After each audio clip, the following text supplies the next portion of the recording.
अस्सलाम वालेकुम पाकिस्तानियों, कैसे हो आप सब। बड़े दिन से बात नहीं हो पा रही थी। जैसे आप सब इलेक्शन के अंदर मसरूफ थे, हम भी इलेक्शन के अंदर मसरूफ थे। किस पार्टी के लिए, किस जगह पे, ये तो हम आपको नहीं बताएंगे, पर क्योंकि हमारी भी एक पॉलिटिकल कॉन्स्टिट्यूएंसी है जिसके अंदर हम एक बड़ा एक्टिव रोल प्ले करते हैं, तो हम वो रोल प्ले करने के लिए अपनी कॉन्स्टिट्यूएंसी में गए हुए थे और अल्हम्दुलिल्लाह हमें अल्लाह पाक ने इज्जत से नवाजा और हम जीत के आपके सामने दोबारा से हाजिर हुए। तो एजेंडा जो है, पॉइंट ऑफ डिस्कशन जो है, वो इससे काफी बड़ा है। बिकॉज हमारी सीट वो हमें तो खुशियां दे सकती है, पूरे पाकिस्तान का जो सिस्टम है वो इस टाइम कहां पे खड़ा हुआ है उसको डिस्कस करना आपके साथ बड़ा जरूरी है। और किसी भी एक पॉलिटिकल कॉन्स्टिट्यूएंसी से या एक पॉलिटिकल पार्टी से बाहर निकलकर हमें ऑब्वियसली पाकिस्तान की डायनामिक्स को अंडरस्टैंड करना है और देखना है कि हम कहां स्टैंड कर रहे हैं। इलेक्शंस के रिजल्ट मेरा ख्याल है मोस्टली लोगों के लिए सरप्राइजिंग थे। एक तो पीटीआई को बेइंतहा मुबारकबाद,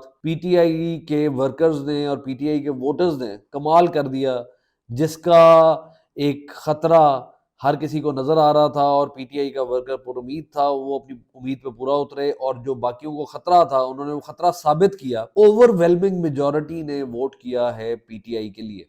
अब वो इंडिपेंडेंट्स ऑब्वियसली काफी सारे हर्डल्स फेस करके आए थे, पर उन्होंने अपना रिजॉल्व शो किया, वो एक पार्टी के साथ खड़े हुए, इंडिपेंडेंस का नाम मिल गया और for the first time in history Pakistan में दो किस्म के कैंडिडेट्स निकल के आए। इंडिपेंडेंट जो कि पीटीआई बैक्ड थे और जो आजाद, जिनको हम पहले इंडिपेंडेंट ही मानते थे, पर अब इंडिपेंडेंट सिर्फ पीटीआई के साथ मुख्तस कर दिया गया और आजाद जो आजाद ख्याल लोग हैं जो किसी पार्टी के साथ नहीं और पीटीआई की तरफ से बैक्ड नहीं, वो सेग्रीगेट कर दिए गए, अलहदा कर दिए गए। अब सिचुएशन बड़ी इंटरेस्टिंग है, जहां सूबों के अंदर रिजल्ट्स बड़े ही क्लियर और किसी ना किसी एक पार्टी को सामने लाते हुए नजर आए, वहीं सेंटर जो है वो पूरी तरह से एक मिक्स बन के रह गया। अगर हम बात करें केपीके की, जहां पे पीटीआई को ओवरवेलमिंग मेजॉरिटी मिली, इतनी बड़ी मेजॉरिटी मिली जो कि शायद 2018 के अंदर भी नहीं मिली थी, और वहां पे बड़ा बुरी तरह से पीपल पार्टी और नून लीग पिट गई और वो किसी किस्म की रेस में भी नजर नहीं आए। होता है ना कि मुकाबला हो रहा है तो वो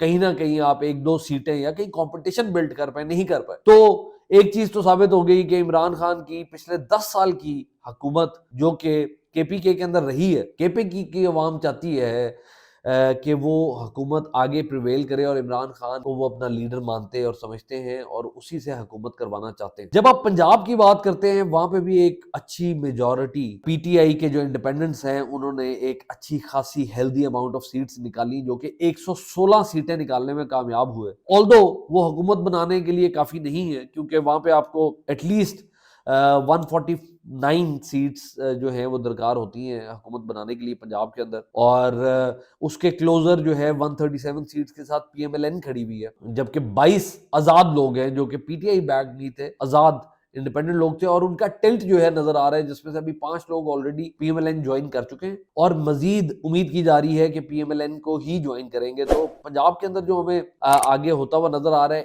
ऑपोजिशन बड़ी स्ट्रांग होगी, बिकॉज 116 सीट्स जो पीटीआई बैक्ड इंडिपेंडेंट्स ने जीती हैं, वो 7 रिजर्व सीट्स मिला के जो कि उनको मिलेंगी, एक बड़ी हेल्दी ऑपोजिशन बनाने जा रहे हैं पंजाब के अंदर। पर सिंगल मेजॉरिटी के साथ पीएमएलएन जो है वो लीड करेगी पंजाब के अंदर। Sindh was very surprising. हमें लग रहा था कि पीटीआई अगर पूरे पाकिस्तान के अंदर कहीं पे अपना जोल्ट देगी तो उसका एक हिस्सा जो है उसको कराची और सिंध से भी मिलेगा, पर बड़ा सरप्राइजिंग था कि सिंध में ऐसा कुछ नहीं हुआ। बल्कि जो हमारा पॉलिटिक्स आज से 15 साल पहले जिस तरह रिवॉल्व करती थी, आप समझें कि कराची के अंदर हमेशा से एमक्यूएम ने डोमिनेट किया और हैदराबाद की जो शहरी आबादी है उसके अंदर एमक्यूएम ने डोमिनेट किया, और वही हमें नजर आया इस इलेक्शन के अंदर। जबकि जितना देही सिंध है उसके अंदर पीपल पार्टी हमेशा से फोर फ्रंट पे नजर आई है, जीतती हुई नजर आई है, और इस इलेक्शन के अंदर भी सिमिलरली, बल्कि मैं कहूं कि वो सिंगल लार्जेस्ट पार्टी, जिस तरह का इम्पैक्ट केपीके के अंदर पीटीआई ने डाला है, उसी किस्म का इम्पैक्ट जो है पीपल पार्टी ने सिंध के अंदर डाला है, जो कि अगर कहीं ना कहीं देखा जाए पीटीआई के लिए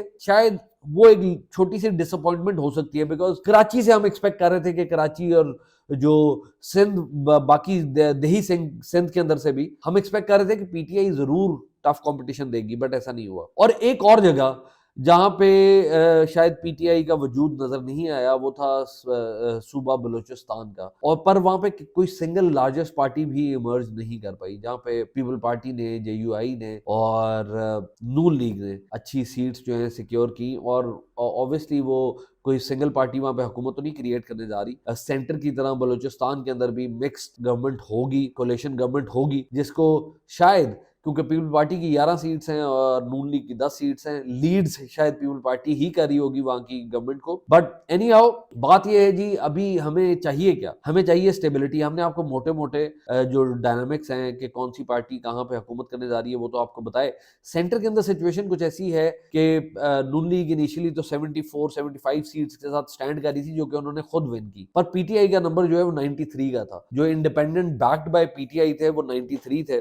अब पीपल पार्टी ने बड़ा, अगेन जो सेंस है वो सरप्राइज लेके निकले 54 सीट्स का। वो इतना इंपॉर्टेंट रोल उनको अब मिल गया है कि कोई भी पार्टी पीपल पार्टी के बगैर सेंटर में हुकूमत नहीं बना सकती। B it PTI, B it Noon league, कोई भी अगर हुकूमत बनाना चाहता है तो पीपल पार्टी तो हुकूमत का हिस्सा बनेगी ही बनेगी। होगा क्या ये हमें पता लगेगा आने वाले दिनों के अंदर, बिकॉज ये जो इनसिक्योरिटी सेंटर की गवर्नमेंट की है उसकी वजह से हमारे स्टॉक एक्सचेंज ऑलरेडी सफर करना शुरू कर दिया। उससे स्टेबिलिटी को क्लैरिटी आ जाएगी कि कौन वजीर आजम बनने जा रहा है। अगर हम इस तरह का भी कोई फैसला, जो कि एक आध दिन से हम सुन रहे हैं कि जी शायद 3 साल के लिए नून लीग का वजीर आजम आ जाए, 2 साल के लिए पीपल पार्टी का वजीर आजम आ जाए, तो मेरा ख्याल है कोई इतनी आइडियल सिचुएशन नहीं होगी, बिकॉज इनसिक्योरिटी जो है वो स्टैंड करेगी। पहली तो बात है कि मुझे नहीं लगता कि इस तरह का कुछ होने जा रहा है, बिकॉज कोई भी पार्टी इतनी बेवकूफ नहीं है कि जो शुरू के 3 टफ साल हैं वो अपने ऊपर ले ले और फिर बाद के 2 साल जो इलेक्शन के करीब के 2 साल होते हैं, जिसके अंदर अवाम को नवाजने का टाइम होता है या इंप्रेस करने का टाइम होता है या अगले इलेक्शन की प्रेपरेशन का टाइम होता है, उसके अंदर वो किसी और को हुकूमत जो है हैंड ओवर कर दे। तो कोई ना कोई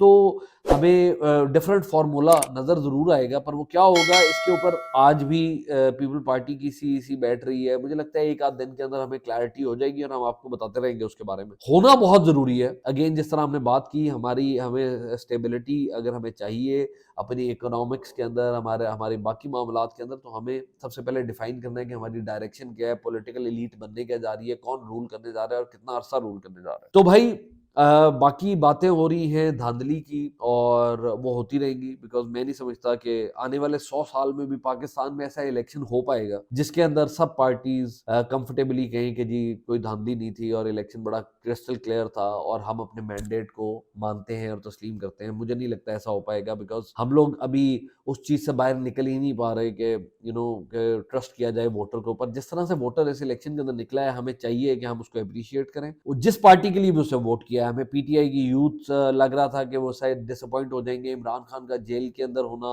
फिर बैट का निशान छिन जाना, शायद वो डीमोटिवेट होके they will sit back and wait और इसी असना के अंदर कोई और पार्टी फायदा उठा लेगी। बट ऐसा नहीं हुआ। उन्होंने बाहर निकले, they stepped out, they voted like anything and they created a real difference. यही वजह है कि आज सारे परेशान होकर बैठी हुई है सारी पार्टीज, और वो पीटीआई के वोटर ने इन सबको परेशान किया। So congratulations to them also. पर हमें ये रैगिंग वाली डिस्कशन से बाहर निकल के हमें अब जो भी नंबर्स हैं उनके साथ आगे चलते हुए स्टेबिलिटी की तरफ क्या सिस्टम हमें लेके जाएगा, क्या सेटअप हमें लेके जाएगा, हमें उसके बारे में बात करने की जरूरत है।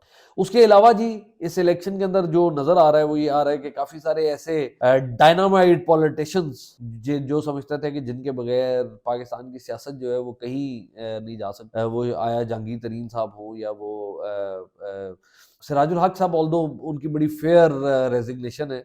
सिराज साहब एक अपराइट बंदे हैं, उन्होंने हमेशा जमात इस्लामी, वैसे भी एज अ जमात मैं समझता हूँ पाकिस्तान की बेहतरीन जमात है। अगर कोई सियासी जमात वाकई ही सही डेमोक्रेटिक सिस्टम को प्रमोट करती है, सेटअप को चलाती है, तो वो जमात इस्लामी है। तो सिराजुल हक साहब लिटिल डिसअपॉइंटिंग, पर देखें यही हम जब डिफरेंशिएट करते हैं वेस्टर्न डेमोक्रेसी को हमारी डेमोक्रेसी के साथ, तो हम यही बात करते हैं कि कोई बंदा भी अपने ऊपर ओनस लेने को तैयार नहीं होता, कोई अपनी गलती तस्लीम करने को तैयार नहीं होता और माइट इज राइट का कानून चालू रहता है। पर सिराजुल हक साहब ने अपनी इस्तीफे से ये साबित किया है कि वो एक बाशऊर इंसान है। अगर उनके एफर्ट्स जो है वो रंग नहीं लेके आए उनकी पार्टी के लिए, तो उन्होंने भी सियासत से दस्तबरदारी का ऐलान किया या अपना उन्होंने इस्तीफा पेश कर दिया। इसके अलावा परवेज खटक साहब, ऑब्वियसली जिस तरह का झटका उनको लग चुका था उनको छोड़नी चाहिए थी सियासत। अभी भी उन्होंने पूरी तरह से छोड़ी नहीं है, हाफ वे डाउन, पर फिलहाल उन्होंने ऑब्वियसली आके एक फ्यूल इन दी फायर जरूर क्रिएट किया है। जहाँ पे बाकी सब लोग इस्तीफे दे रहे थे, उन्होंने भी जी कहा कि मैं पॉलिटिक्स से ब्रेक ले रहा हूँ और मैं अपनी सदारत की पोजीशन जो है उससे इस्तीफा देता हूँ, जो कि पाकिस्तान तहरीक इंसाफ पार्लियामेंटेरियंस की सदारत थी, उससे उन्होंने इस्तीफा दे दिया। तो भाई बड़ी इंटरेस्टिंग